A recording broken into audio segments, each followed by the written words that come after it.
Welcome to the Slop Farm. Enjoy the video.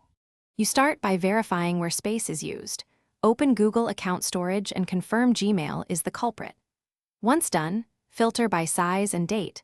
Look for messages with large attachments older than 6 months. Make sure a map or desktop access is enabled so you can perform bulk deletions and downloads efficiently. You'll want a temporary folder to export any attachments you must keep, because deleting messages is irreversible from the server if not backed up. Next, use precise search operators. Has attachment larger, 10M before 2024/01/01 to surface the biggest space hogs. You will select all conversations and delete them in bulk. Don't forget to then empty trash to free storage immediately.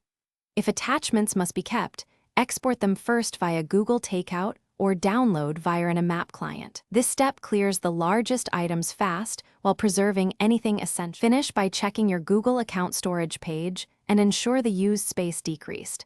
Sometimes quotas take a few hours up to 24 hours to reflect deletions. If usage hasn't changed, recheck trash and spam, then inspect Drive and Photos for linked large files you missed. Make sure labels aren't hiding duplicates. If problems persist, you can contact Google support or remove and reapply large labels and a map sync to force a recalculation. This often fixes stubborn quota display issues.